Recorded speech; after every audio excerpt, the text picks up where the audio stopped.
Welcome to The Lover's Hole, a Patrick O'Brien podcast. You're with Ian. And with Mike. And together, Mike and I are rereading our favourite series of novels, the Aubrey Maturin novels of Patrick O'Brien. Mike, 13 Gun Salute, still going, is it? It is. We're at the last chapter, chapter 10. And as we think back, we had some reversals. Last chapter, the Diane cruised by the false Natunas looking for the surprise. We're also eager to see everybody again. And they saw pirates and ominous seabirds and sunsets and moonrises, but no surprise. Now, Fox, wanted to get home as quickly as possible to claim what he felt were his just rewards. And, he and Jack fought over how fast to sail in these uncharted waters here. Stephen suspects that Fox even has a little bit of an emotional disorder. Now, Fox declined Jack's dinner invitation, which set up a great gunroom party. And Fox was convinced, we learned, that, Aubrey might snub him, that Aubrey has ill will towards him. And Fox gets really embarrassed back in the last chapter when he thought the Coronation Day gun salute was for Fox, not for the monarch here. Mm-hmm. Well, we ended up the chapter with the ship stuck on rocks and the envoy and his party sent ashore. So, last chapter, chapter 10 coming up. Jack and his crew are going to work to free the ship and get the envoy to Batavia. And they're going to have to deal with the uncertainties and perils of the South China Sea that we've heard about the entire time here. Fox finally gets his way. Some might say he finally gets what's coming to him. We got the bitter end, splicing the mainbrace, bird's nest soup, and a proud moment for the Marines demonstrating their castramentation proficiency as the 13-gun salute comes to an end. Wow, the final chapter. I can't wait to hear about castramentation. That's a word to salivate over if ever I heard it. I'm sitting with my knees tight together just thinking of it. Yeah, something's clenched. I can't quite work out what it is. Very good. That'll be the castramentation. So the ship is aground. And without anybody particularly calling attention to the peril of the situation here, Jack and the whole ship's company get on with getting things off the ship. This is a very complex task. They're hoping to get the ship light so that it will float as quickly as possible to catch the next tide, because the next high tide will just be a little lower than the tide that they've beached on. They lighten the load all day. They're moving stores. They take away uppermasts and spars. They start the water over the side, which is a risky move because that came before they'd even found any water sources on shore. They tried to pump out the seawater that's still in the well as fast as it comes in.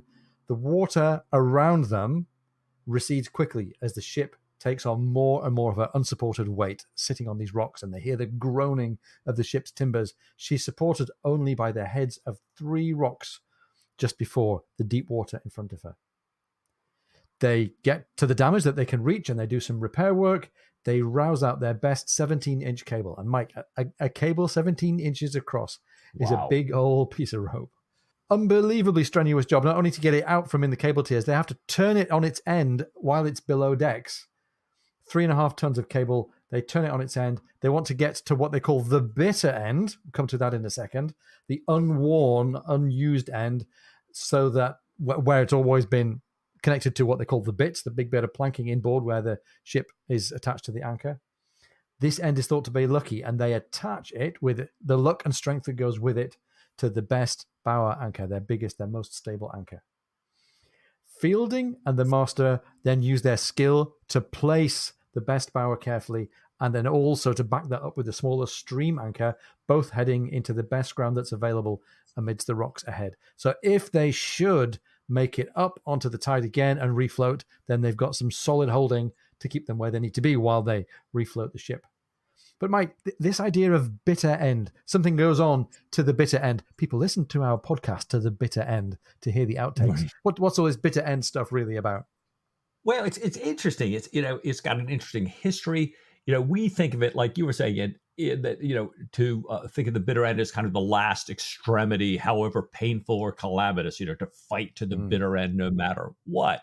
Rather than, as you just described it, it's essentially the inboard end of a ship's anchoring cable, that part of the cable that's not out in the weather when the anchor is dropped. So it's going to be the least worn, kind of the best, the strongest, also the luckiest. But the phrase actually originated in the Old Testament, in the book of Proverbs, in Proverbs 5. So the first verses talk about, it's asking, somebody's asking their son to attend to wisdom and, kind of give your ear over to understanding. And you want to have discretion, and your lips can keep deep knowledge. And it goes on to say, for the lips of a strange woman drop as honeycomb, and her mouth is smoother than oil, but her end is bitter as wormwood, sharp as a Wow. two-edged sword. Yeah, there we go. And then, as if that's not enough, her feet go down to death. Her steps take hold on hell. So this bitter end, variously interpreted as an on the one side, a very straightforward admonition against infidelity. And it goes back on, kind of stick with the wife that you have. But Yeah. also, and infidelity certainly plays a theme in the canon and is played out in this arc leading to and including 13 Gun Salute. But it's also biblically a metaphor about, true wisdom kind of being like your loving spouse, or what we might call a soulmate. Yeah. And then there's this wicked temptress of false wisdom or heresy kind of parading around here. So kind of wisdom or truth. Also, we've got a lot of that here in the canon, right? Morality, wisdom, truth, even scientific reason. We've had belief systems, cultures, philosophies all through the books, naval custom, tradition, the Articles of War. So, and in this book itself, this difference between kind of what Fox believes is so and what is actually so, if you will, kind of echoing back to Clonfert.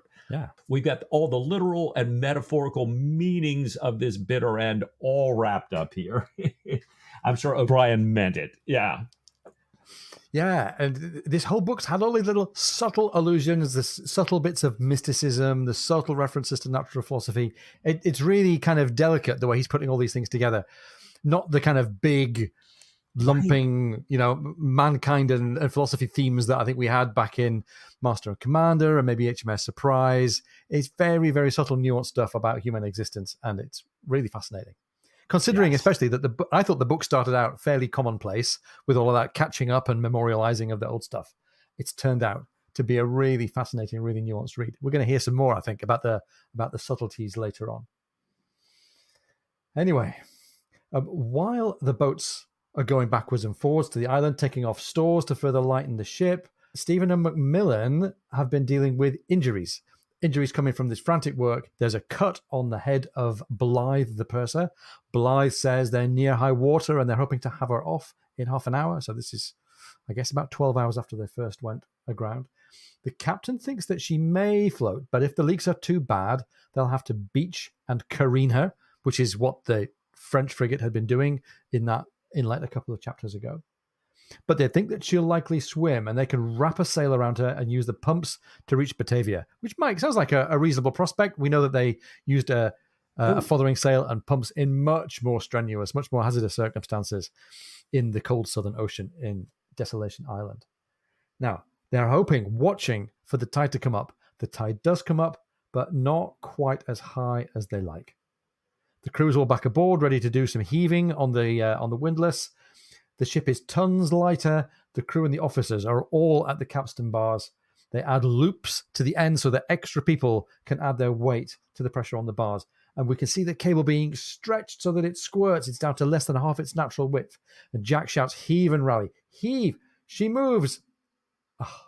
The carpenter breaks in, runs on deck saying the hawse pieces will never bear it. The hawse pieces are the foremost timbers of the ship. The anchor cable goes through the hawse hole in these hawse pieces at the last point of contact before the cable goes into the water. They stop heaving. Jack checks everything and realizes with a heavy heart it's time to say goodbye to some more heavy weight.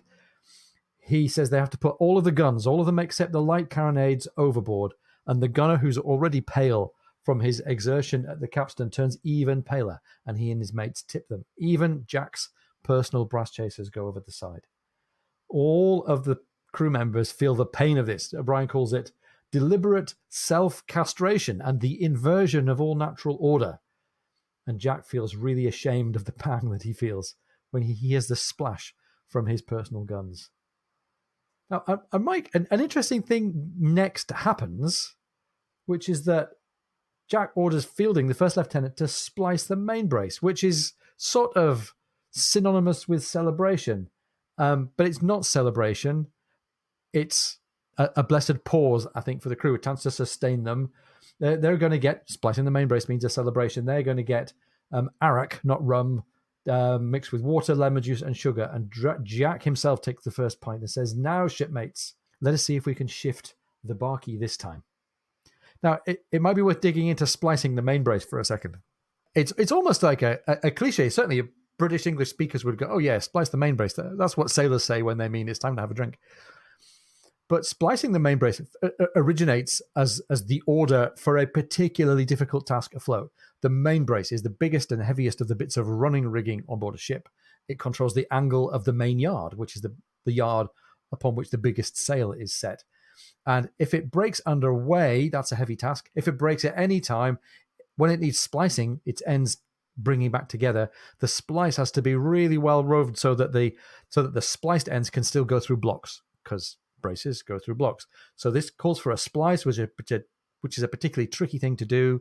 It calls for a particularly fine splice. This fine splice needs making in the two ends of a really heavy and yet really important rope that needs to carry its full strength. So splicing the main brace, by no means a trivial thing. It quickly became a euphemism for the authorized celebratory drinking that comes after an arduous task, such as actually splicing the actual main brace. So on completion of an arduous task, in tradition in the Navy, it would be customary for the men to be rewarded with an extra ration of rum. That is still part of naval tradition. Splice the main brace is an order that the commanding officer gives to say, "Okay, chaps, well done, let's have a tot."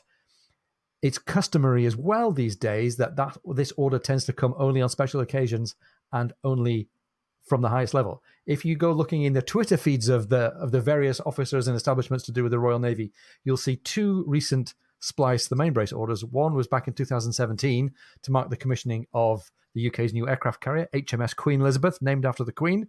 She said, "Splice the main brace."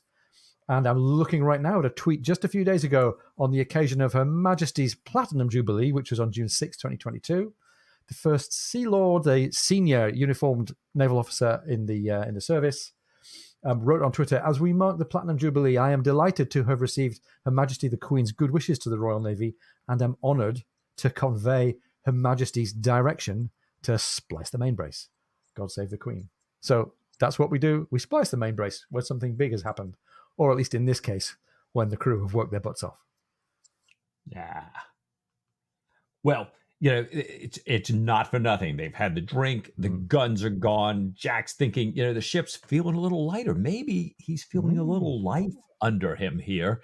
And he takes a capstan bar with rising hope. The fiddler starts, the hands are walking around, tightening the cable. And Jack and the others are all crying for everyone to heave. And the ship makes a big grating motion under them. They push even harder. And everything gives way. They all fall into this kind of confused heap. They wind the cable in and they find that, in fact, the bitter end has parted.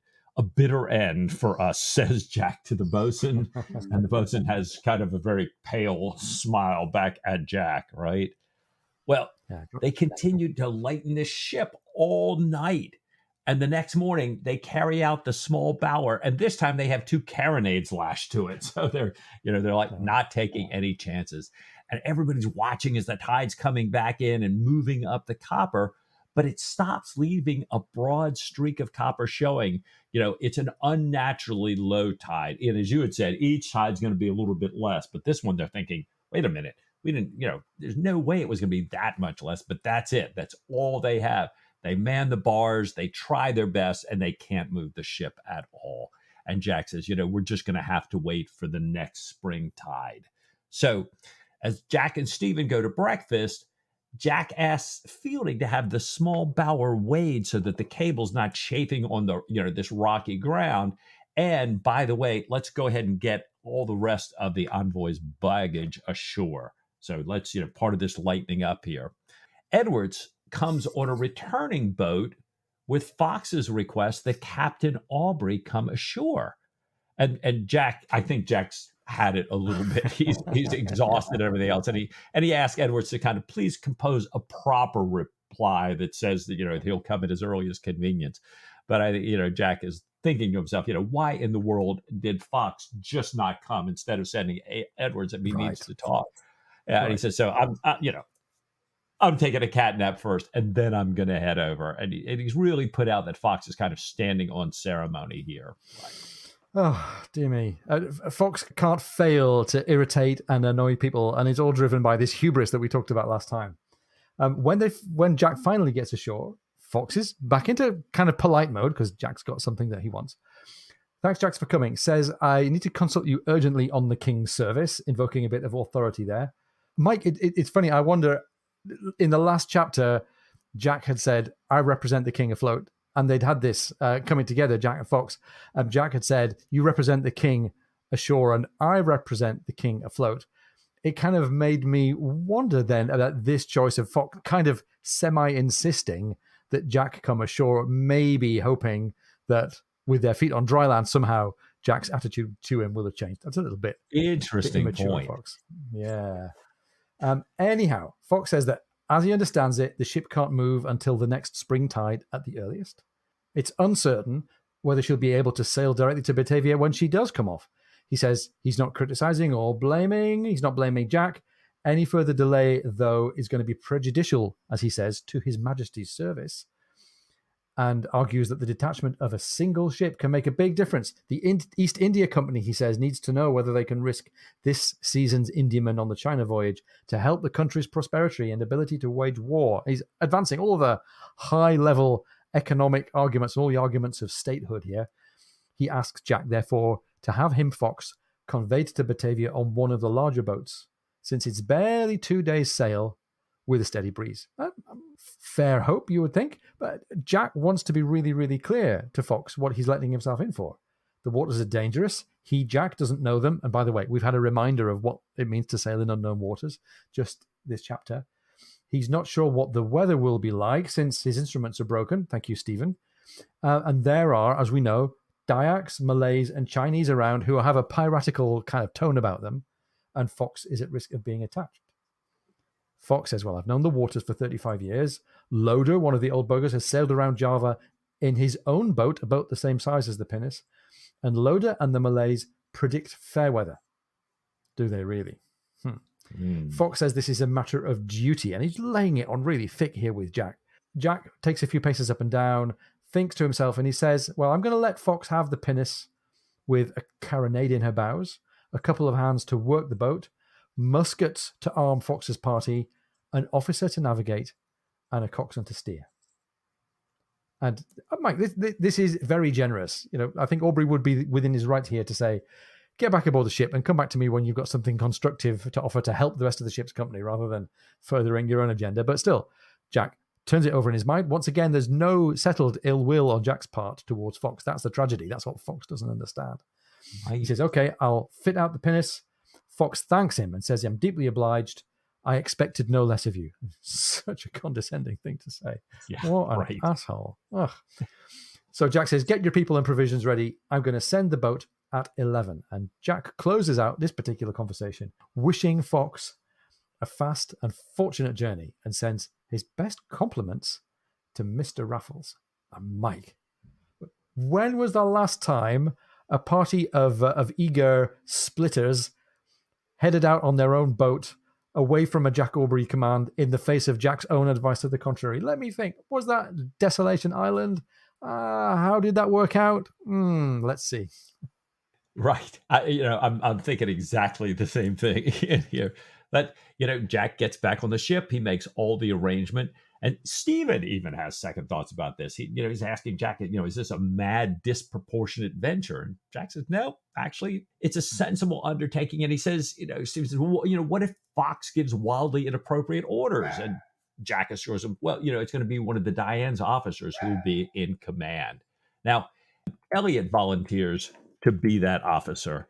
And we Yeah. learn that he's volunteering because he was the officer on duty that morning when they struck the rocks. And he had forgotten his orders to reef topsails if the breeze increased. If he had done that, they would have approached the rocks at more like 3 knots instead of 8 knots. Jack knew about this. Elliot knew that Jack knew, but neither one of them mentions it. Jack just hears Elliot's request for his first command and agrees to it. And then Jack, being the guy that Jack is, leads him through all the charts, even gives him a better compass to take with him. Oh, such a generous guy. I mean, Right. Fox could really not have asked for more. So when the pinnace finally sets off and sails from the island after some delays that are typical of the kind of things you get when landsmen are getting ready to make a sea voyage, Jack is back on deck and he's very polite still. No ill will. He takes off his hat to Fox, who in turn also faces Aubrey with his hat off. And after they're gone, Jack notices the lack of order on decks and the island from the rapid departure and has Fielding start getting things back in shape. I'm like, this is really interesting. Jack is bothered about the ship being in some kind of a mess or some kind of a state here. And he's got something at the back of his mind, and it's very O'Brien-ish that we don't really know what it is. Jack knows that he needs to figure a few things out. We're going to learn in a second what it is that he's kind of protecting against. But he's got this sixth sense that's telling him now that the ship needs to be in a safer situation, needs her belongings to be on shore and tidied up and all squared away. And I'm so glad, as we're going to find out, that Jack has this instant. Jack spots Edwards on the island and learns then that Edwards was left behind with a spare copy of the treaty in case of an accident, which we might need to stick a pin in. It might be interesting for Stephen later on. And after dinner, Jack wants the cabins put together, he wants the island straightened up, and he wants water found on shore. So Jack is pretty clearly hedging himself here against an extended break. Well, I'll tell you what, finding water ashore, not a bad idea. Perhaps we should all take a little bit of break, get our things in order, and we'll come back, hopefully, with some fresh water. Oh, excellent.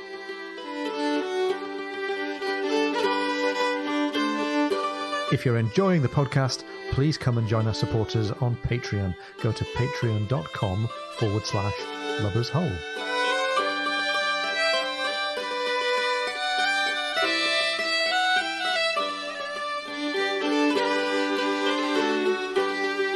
Hope everybody was able to put their hands on a near well, and we're back from break here. Well, Jack, who did not sleep at all the night before, kind of getting a thing in order, he sleeps until dinner, and he's refreshed by the sleep and by dinner. And at dinner, he remarks to his guest, "I once ate my mutton at an inn called the Ship Aground, but I never thought to do so in sober earnest." So there's a little laughing there.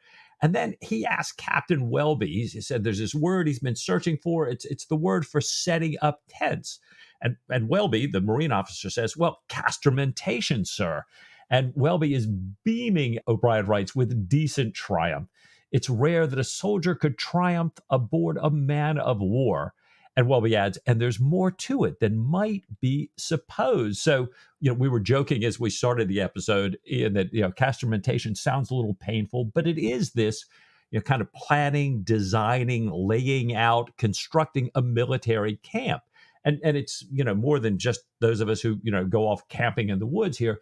The idea is, placing the camp properly in the line of battle, having it prepared for all contingencies, being able to render mutual support to each other. And interestingly, we haven't come back to Google Ngram in a while. High in 1800, declining towards the ends of the 1800s. So very period appropriate word, Mr. O'Brien. Great job. Now, Welby is clearly a guy who's there to help Jack out. I love the fact that Jack is having great experiences with soldiers ashore. He had a great time with the Colonel Keating, I think it was, in the Mauritius Command.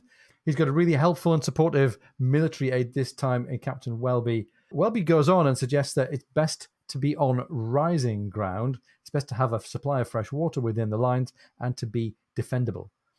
Welby suggests a spot that might not do well against artillery, but would be great in the event of an ordinary surprise attack, with the right breastwork, with a stockade, and with a carronade at each corner. Jack looks at this spot, this kind of compound that Welby's enclosed here, from a central mound, where the Diane's livestock, that's the sheep and the goats and the pigs and the geese and the poultry, are all grazing. So, Mike, we've got that. The food supply is all ashore here as well. Right. He asks a sailor to move them and learns that the animals no longer respond to commands. They've become so tame that they'll only follow the commands of the two people they like, the ones who care for them and feed them. And Jack makes a mental note that he needs to rotate these keepers more often. It's no good if the animals come to love and be loved by their keepers. They need a little bit of healthy disrespect between the humans and the animals here. Jack likes the campsite, but he's not sure, and he raises this with Welby, about the defenses. He says, I'm not sure that we need, breastworks and all the rest of it. I would just like it to be neat. I'd like to have a well. I'd like to have tents for the men and the stores.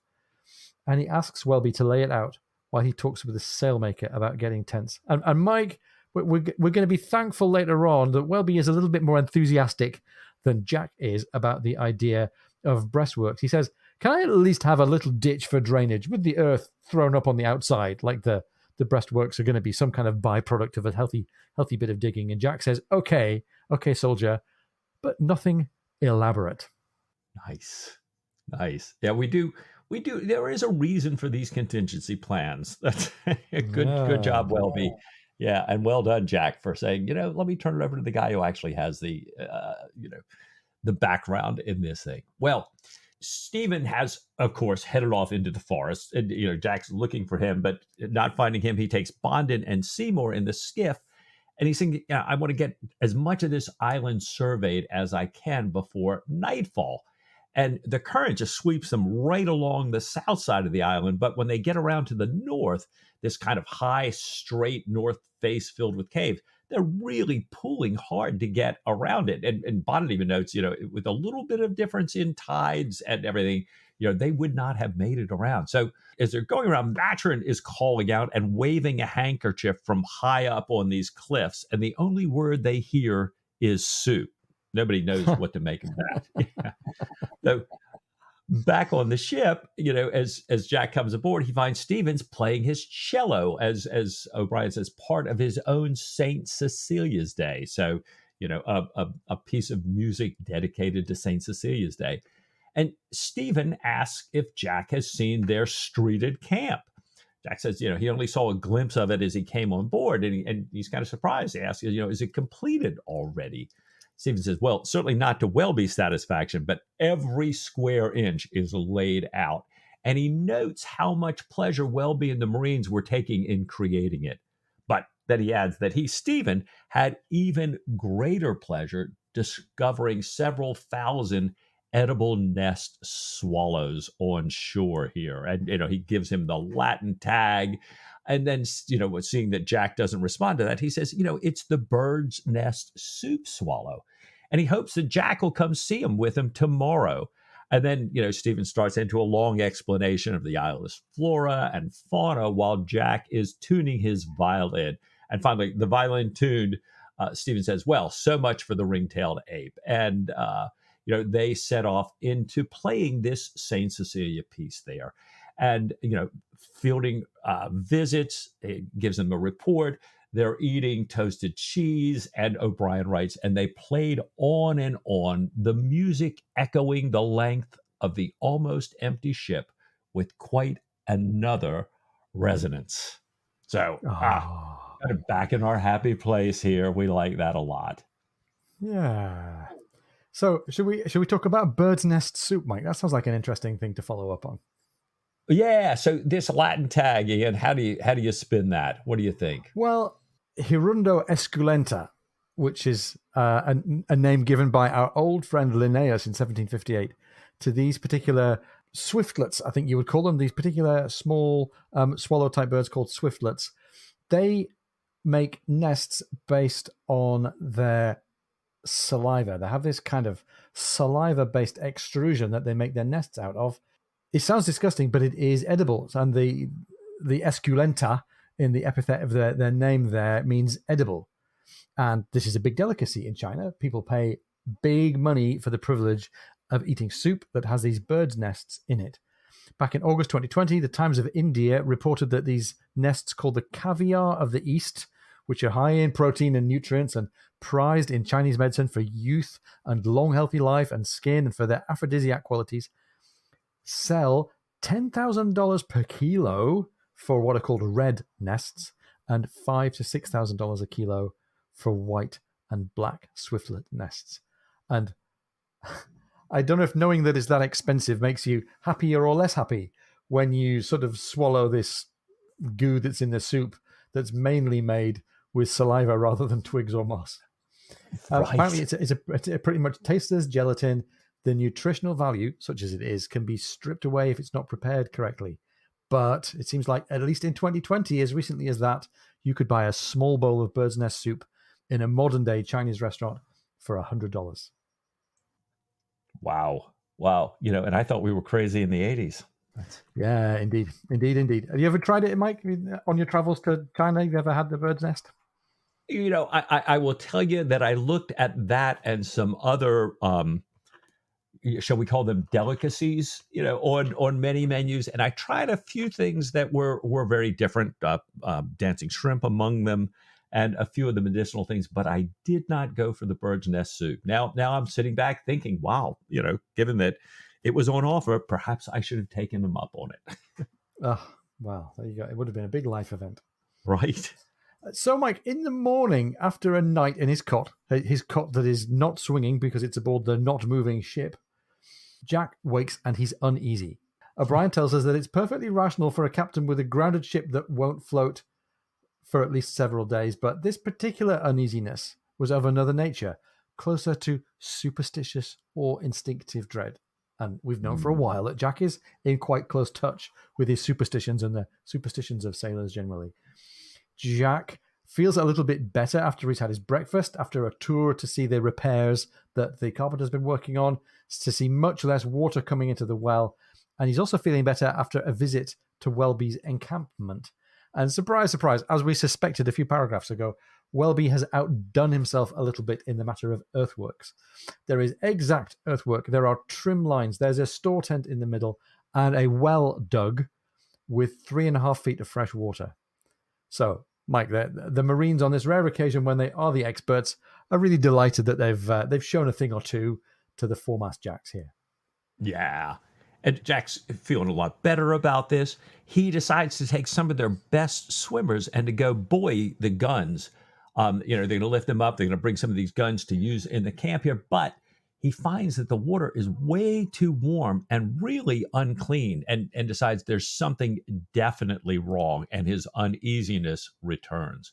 Although it doesn't sound like it at dinner. At dinner, he's telling Stephen he expects to have the ship off on Thursday, certainly by Sunday, when the spring tide will be back at its fullest.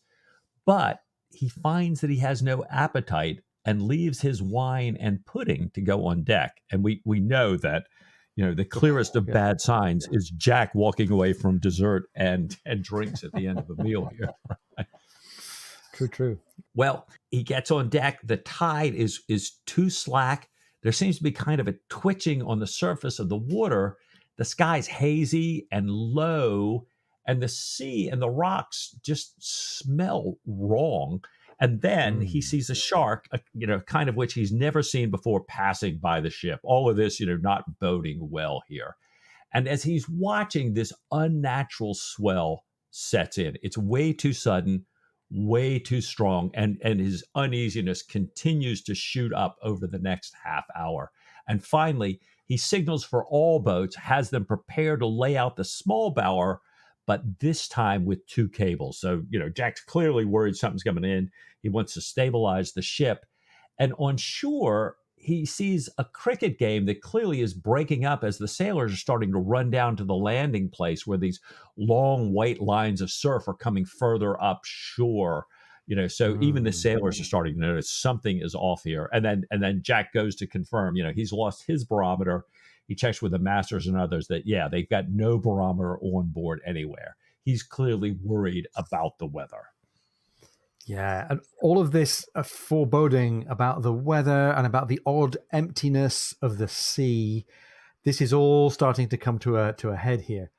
Over in the east, which is where the swell is coming from, the sky's taking on a dark coppery glare on the horizon and 10 degrees above. So we've got this kind of odd light down at sea level, far away on the horizon. Jack orders Fielding to have all of the hands come and lighten the ship. He says we need to get rid of carronades, small arms, ammunition, whatever the purser, carpenter, gunner, armourer, sailmaker, and boatswain think most important in their own line.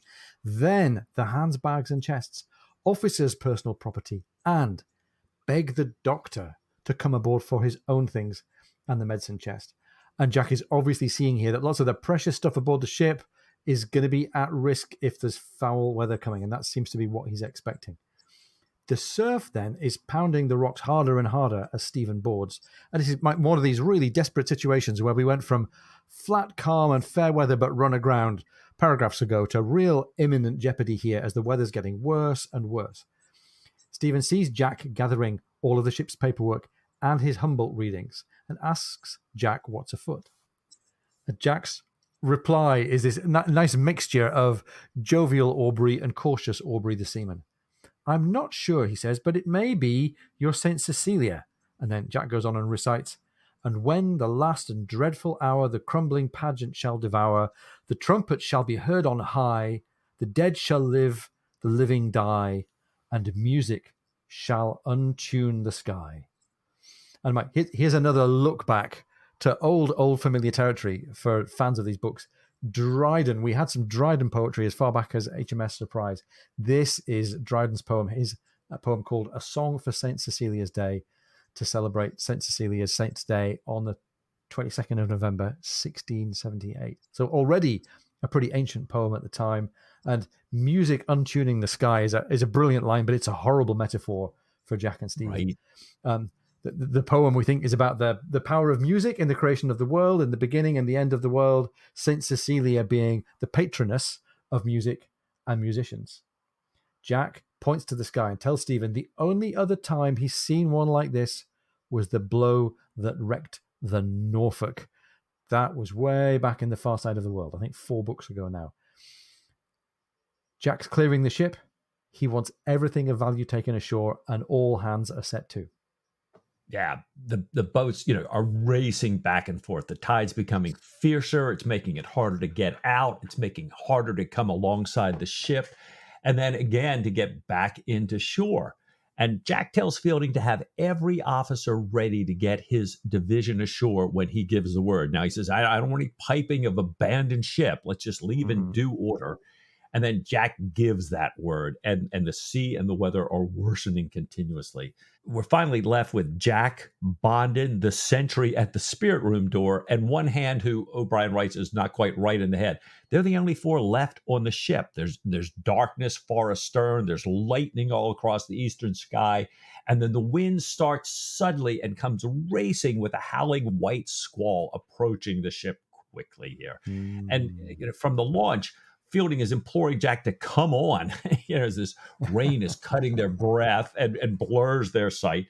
Jack sends the other 3 down and then runs back inside to check and make sure there's nobody else aboard, and then finally races to the boat. The boat, they let go, it just shoots towards the shore in this surf. And ahead of them, they see the large cutter, which had another group going ashore, getting pooped, turning and rolling right in the midst of this killing surf. And there's this ear-splitting thunder all above them and lightning all around. So, incredible writing, really, ominous, I guess, is not quite a good enough word here, for what they're going through.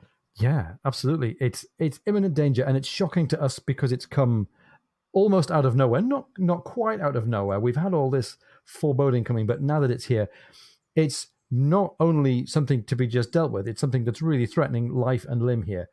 Bondon is coxing one of the boats. He roars at the rowers to back water on the back of a towering wave and then screams to give way. This is his one and only chance to get the boat safely ashore in the surf. They speed to the beach. All the waiting crew members find a hold and run her up the sand and by skids to the highest tide mark next to the remaining cutter. Brilliant seamanship. Of course, it's Bondon pulling off this brilliant fit of seamanship. And the text says that Jack had often noticed, and now noticed again, that in time of extreme emergency, men often seem to go beyond dread, pain, and fatigue. And for noise, danger, and the overturning of all natural order, this was as extreme as a great fleet action fought yardarm to yardarm. Wow. So, finding their way through this really grim situation, this great natural violence that they're experiencing, they wade up the slope. They get through this unbelievable rain. They're carrying their things. And there's this lovely, touching human moment. There's a crew member called Charlie who's described as being a half-wit. Jack hollers to a quartermaster and says, "Look after Charlie." And the quartermaster takes him and cares for him very tenderly, as if it's the most natural thing in the world. And Mike, this is a really nice moment in the midst of all this violence and life and death. Yeah, I really do love this. Jack stopping to make sure there's nobody left on the ship, making sure that everybody's looked after, even this one crew member here. And then, everybody, the crew members all heading back down to the beach to make sure they get the last boats in. And then this quartermaster, looking after Charlie like the brother that he is, this band of brothers. Ah, beautiful. Well, as they get up into the trees, the force of the wind diminishes a little bit. As they come on to camp, Welby's ditches are gushing water, but the camp is dry and the tents are standing. So, this castramentation, not for nothing. This was fabulous. When Jack finally reaches his quarters, Fielding reports 17 hands lost in the cutter and 6 much injured, 4 lost in the skiff, 1 hand struck by lightning, and Edwards had to be told that there was not the least hope for the pinnace. So, I'm thinking, we've had a lot of big actions at sea without this kind of butcher's bill. Yeah. And now, in addition to that, we know that Fox and the old buggers, the entire mission suite except for Edwards, are presumed dead. Wow. So there's a bit of a Greek angle to this, I think. Hubris caught up with Fox. Right. It's not only a disaster for Fox and the crew who lost their lives. It's clearly, setting aside, almost saying was wasted maybe, all of the effort getting the party out here, all of this planning, all of this expectation. If it wasn't for the fact that Edwards has a copy of the treaty, then we might be completely back to square one. Right. But thinking about the treaty probably has to come second in our mind, because there's still this big storm running here. Folks are ashore, but how are they coping with the weather, and what's happened to the ship? Well, we're going to find out. Later on, in the tent, with the beating of rain and the crashes of lightning coming all the time, Jack finally realizes that a few things are going well. The ground underfoot is dry. He has all of his things stored on trestles, and his chronometers and their cases are wrapped up in bladders, so some of his worldly goods are okay. He and Stephen are both pretty much numbed by this experience, and there's nothing to be done. They just have to let the storm blow itself out. The noise means that they can't communicate, so they sit there together, nodding at each other with each outrageous thunderclap. Jack is straining to hear what's happening with the Diane, with the ship. But even a broadside, it says here, wouldn't pierce the uproar. At 3 o'clock in the morning, Jack wakes to hear a new sound, a tearing, rushing sound in the midst of all this unrelenting thunder and lightning. He sees Stephen with his beard, Stephen praying the rosary. And then hears a deep 4 to 5 minute roar and cries, "What was that?" And this time it's Stephen's expertise. Stephen says, "A landslide, my dear." Wow. Yeah. Well, Jack falls back asleep, but Stephen, O'Brien tells us, stays awake throughout this whole thing. He has that last remaining copy of the treaty and Fox's accompanying letter in his metal-lined medicine case. It was thought to be the safest and driest place in camp. And Stephen, I'm up. I got nothing else to do. He reads through it all, and the accompanying letter is worse than even Stephen had expected from Fox. It's more vehement. It's really less able, not well written, and it has a great animosity towards Edwards. However, Stephen thinks, it doesn't portray Stephen's role, doesn't mention any sources of intelligence. So, he wants to make sure he's not being outed here. And during the night when he's overly tired, he's tempted to kind of go in and make some changes to the letter to make it even more ludicrous by adding the names of more people who've supposedly plotted against Fox to, take away the merit of what he's accomplished. But then, when he's feeling a little less exhausted, he realized, look, it's already so long that it defeats its own end. And it really demonstrates itself to be the product of an unhinged mind. So he's feeling better. He's feeling like, Edwards isn't going to be unjustly condemned by Fox's letter here. Yeah, it's quite sad. I mean, I think we all knew that Fox was a bit deranged, but it's quite sad to see this is the sort of very undignified scrap that's left behind of him and his life when he thought he was in such a great flood of dignity and personal pride. So I'm sure that's meant there is, like I say, Greek style, a bit of a lesson for us about hubris. Right. Jack, meanwhile, wakes to an even greater noise. The tremendous surf isn't tempered any longer by the rainfall. The raging torrent, which had poured from the forest before, was now checked by the landslide, diverting the flow away from the encampment. So that it looks like they've got away lucky here. Only the southeast corner of the encampment has been swept away, just down by the grassy slope above the landing place. There's been some damage, though. The launch has been shattered and swept out to sea. The small cutter and the spars are caught in a tangle of uprooted trees and bushes. We've got all this damage here. This sounds like bad news for an early getaway from the island here, Mike. And right as Stephen sleeps, Jack walks out. Yeah, Mike, there's an interesting juxtaposition here. Under a clean sky and calm conditions, just a day or two ago, we had seen the full moon rising, and we talked about what that might portend. Now we've got a clean sky, except this time we know exactly what's happening. There's no Diane. The ship is gone. The white water where the anchor might have stopped her if she had been heaved into deep water without too much damage, that water is empty. Fielding and Warren are looking westward with a pocket glass and report what appears to be a substantial piece of wreckage. They walk down the ravaged slope and out on a hammered down low tide beach filled with coconuts. Some of them might have come from Borneo, past drowned ring-tailed apes from the island. Richardson, the boatswain, the carpenter, the midshipmen, and the foremast hands join them.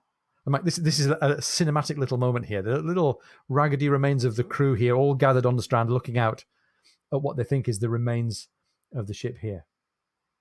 Quietly, Fielding tells Jack that the tent which carried away had held their powder. If there's any left, it's only a few barrels. Wow. Well, they come along, and sure enough, they said it looked like some wreck down there, and they come to the frigate's starboard bow. And they've got actually the bow and the hull as far aft as halfway along the waist, and it's sitting there with a fresh paint, looking remarkably unmutilated on the sand. And everybody just stands there in silent respect. And then O'Brien writes, "At last the carpenter said, 'These floor timbers were never honest work, sir, not like the futtocks of the rest.'" And Jack says, "I'm afraid you're right, Mr. Hadley. But there is plenty of sound wood, as you observe, enough for a fair-sized schooner, I make no doubt." "Oh, yes, sir," said Hadley. "Plenty enough and to spare."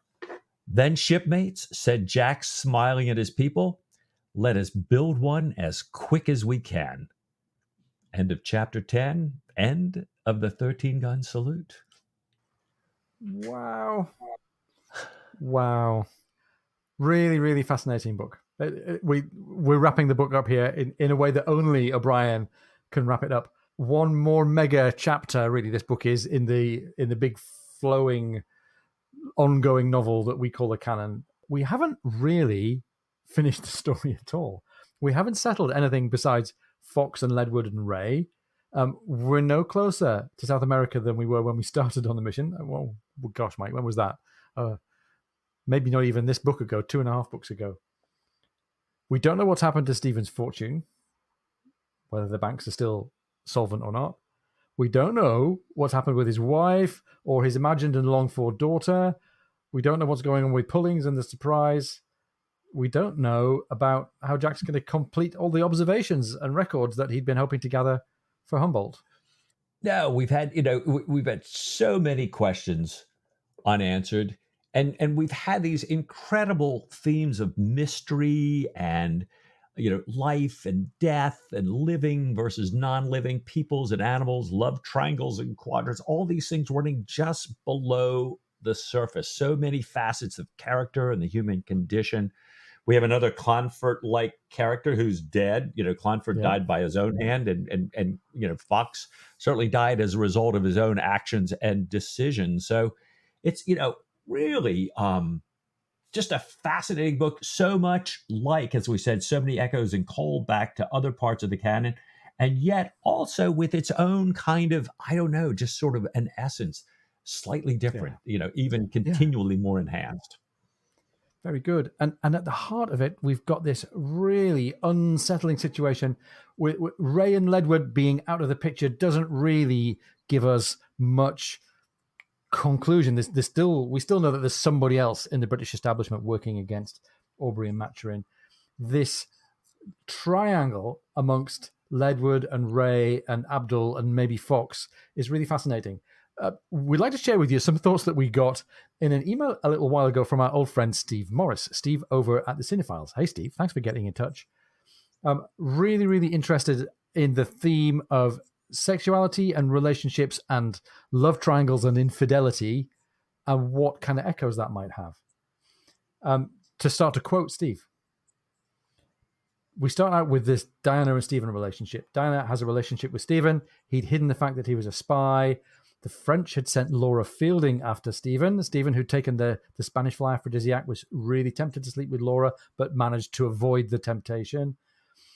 This love triangle, Stephen, Laura Fielding, Diana, gives knowledge to Ray. Ray betrays Stephen by sending Diana letters about Laura Fielding. So Ray kind of twists the knife on this apparent infidelity that's going on with Stephen here. Diana, not knowing that Stephen is a spy, learns of his betrayal and flees the country with Jagiello. That was what was going on 2 books ago. Betrayal, presumed infidelity, fleeing the country. Also, in both cases, just like with Philby and MacLean, we have spies who've lied to their lovers. In both cases, the lying spies flee the country with another man. In both cases, there's tremendous ambiguity about the nature of the relationships. Diana didn't know what was really going on with Laura. Stephen didn't really know whether Diana had slept with Jagiello. As for what Fox does or doesn't know, well, we can only speculate, as Steve says here. I'm still quoting from Steve's excellent email. Ray tried to use the exact thing against Stephen that is fueling Fox's anger towards him, this knowledge about sex and sexual orientation. And the weapon that was used to destroy Ledward and Ray, obviously the proximate cause was a rifle bullet. But what was the weapon that brought them to that point was that the revelation of Abdul's affair with them, another infidelity triangle. It might even be, says Steve, that the revelation of Abdul's infidelity was delivered in the form of letters, just as letters had been central to Ray's betrayal of Stephen. By the way, Steve, really great analysis, really fascinating theme, and I'm sure it's not a coincidence. We've got 3 lovers triangles involving 4 people: Stephen, Diana, Laura Fielding, Jagiello. The Sultan with Abdul and then Ledward and Ray. Fox and Ledward and Ray and, well, who knows? There's this 4th highly placed person, this official, whose identity isn't going to be revealed until, well, a couple of books' time. And I was really struck by this. First of all, these repeating patterns that we've got in the relationships and the infidelity. I'm also thinking, Mike, and back to Stephen, this is a pretty close fit with some things that were going on in O'Brien's life. Immediately after World War II, O'Brien's marriage to his first wife had broken down. He had become somehow involved in the intelligence agencies.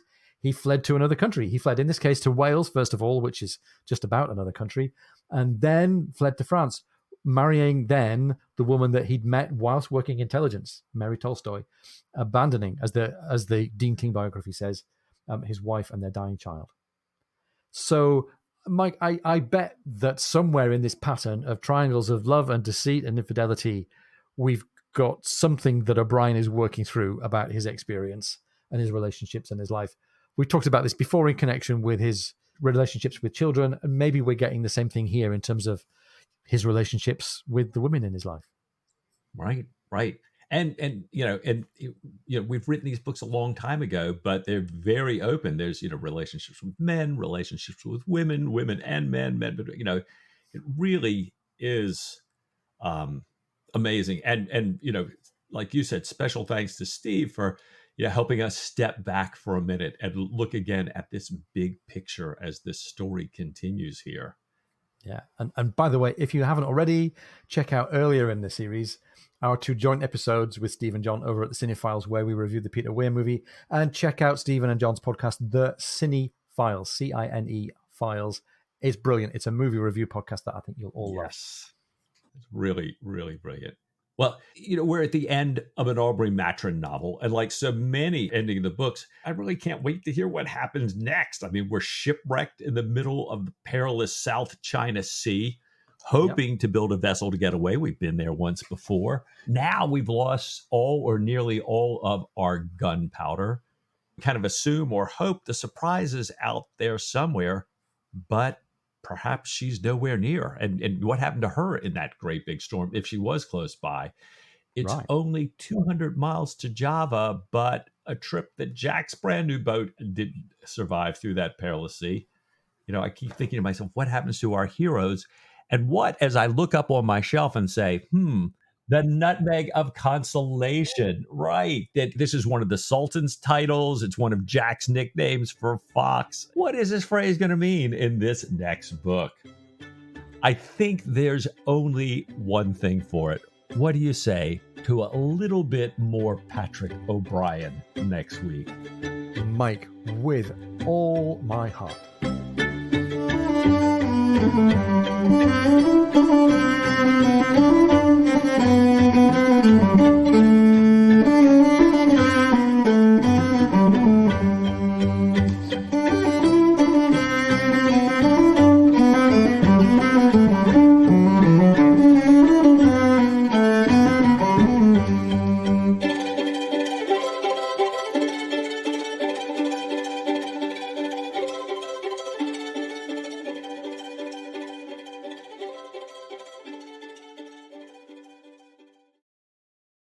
Venture. And Jack says, no, actually, it's a sensible undertaking. And sorry, Mosey has his concerns about it as well, right? Obviously. It's a sensible undertaking. And he says,